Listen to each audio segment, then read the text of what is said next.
Hey everyone, welcome to my channel competition galaxy. जैसा कि आप सभी लोगों को पता है कि नीट 2023 की ऑफिशियल आंसर की रिलीज हो चुकी है। बहुत ही जल्द आपका नीट 2023 का रिजल्ट भी आ जाएगा। तो जिन बच्चों का सिलेक्शन होने वाला है और आप काउंसलिंग में पार्टिसिपेट करने वाले हो, तो आपके लिए 10 मोस्ट इंपॉर्टेंट डॉक्यूमेंट्स क्या होने चाहिए। देखिए, डॉक्यूमेंट्स बहुत ज़्यादा रोल प्ले करता है आपकी काउंसलिंग में। अगर कोई एक डॉक्यूमेंट भी मिसिंग है तो आपकी जो सीट है वो चली जाएगी और वो किसी और बच्चे को उसमें सीट मिल जाएगी। तो कोशिश करिएगा कि ये डॉक्यूमेंट्स अभी आपके पास प्रॉपर टाइम है तो पूरे अरेंज करके रख लीजिए।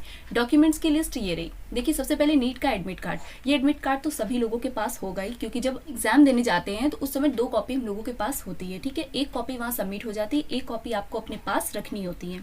ठीक है, एनटीए ने अपने ब्रोशर में भी इस चीज़ को लिख करके दिया हुआ है कि एडमिट कार्ड की एक कॉपी आप अपने पास रखिए।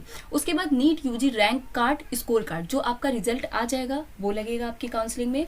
कास्ट सर्टिफिकेट, ठीक है, कास्ट सर्टिफिकेट भी लगेगा। अगर आप ओबीसी, जनरल या जो भी कैटेगरी के बच्चे हैं तो आपके पास आपका कास्ट सर्टिफिकेट होना चाहिए।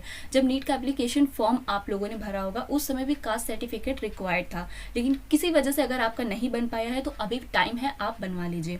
उसके बाद 10th की मार्कशीट। 10th की मार्कशीट में डीओबी आपकी होनी चाहिए।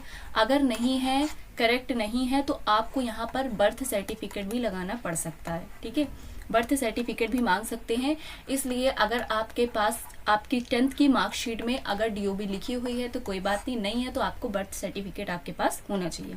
उसके बाद 12th की मार्कशीट, ट्रांसफर सर्टिफिकेट। आपने जिस स्कूल से 12th पास आउट किया है वहाँ पर आपकी टीसी होती है, उसी के ही साथ आपको एक कैरेक्टर सर्टिफिकेट भी मिलता है, जिसे बोलते हैं हिंदी में चरित्र प्रमाण पत्र। ठीक है, तो टीसी आपके पास होनी चाहिए, ट्रांसफर सर्टिफिकेट, और डोमिसाइल सर्टिफिकेट तो ज़रूर होना चाहिए। अगर नहीं है तो अभी आपके पास टाइम है, क्योंकि इस सर्टिफिकेट को बनने में 2 से 3 वीक का टाइम तो लगता है।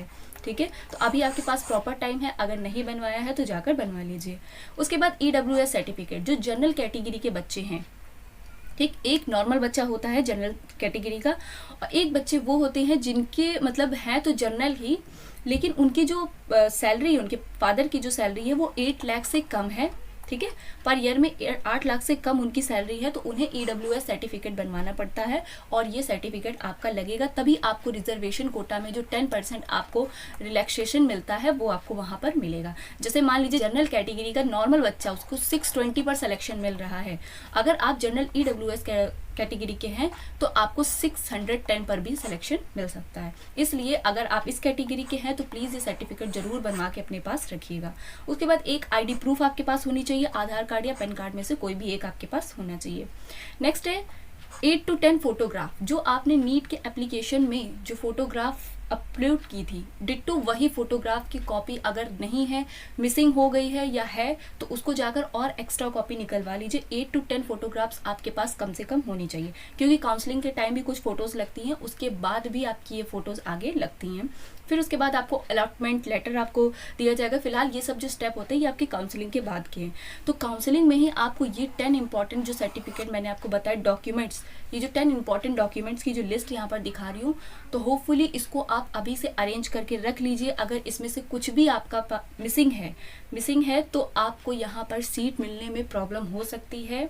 ठीक है, लाखों बच्चे हैं यहाँ पर, तो इस सारे डॉक्यूमेंट्स को अभी से अरेंज कर लीजिए। जो डॉक्यूमेंट्स इनमें से आपके पास नहीं बने हुए, जैसे डोमिसाइल सर्टिफिकेट नहीं है, ट्रांसफर सर्टिफिकेट नहीं मिला है, तो आप स्कूल पे जाकर बात करके आप ले सकते हो। ईडब्ल्यूएस सर्टिफिकेट नहीं बना है तो अभी बनवा लीजिए। पूरा 1 मंथ के आसपास का आपके पास पूरा टाइम है। ठीक है, कास्ट सर्टिफिकेट नहीं है तो बनवा लीजिए। और ये तीनों सर्टिफिकेट 1 साल के अंदर के ही होने चाहिए आपके। ज़्यादा पुराने सर्टिफिकेट की भी वहाँ पे मांग नहीं है, तो कोशिश करिएगा इसी साल का बना हुआ हो आपका ये कास्ट सर्टिफिकेट और डोमिसाइल सर्टिफिकेट। तो फिलहाल इस छोटी सी वीडियो में सिर्फ इतना ही। अगर आपको ये वीडियो अच्छी लगी हो तो प्लीज़ चैनल को सब्सक्राइब करिएगा एंड लाइक करिएगा, और कमेंट सेक्शन में ज़रूर मेंशन करके बताइएगा कि आगे आप और क्या जानना चाहते हैं नीट के बारे में। Thank you so much for watching my video.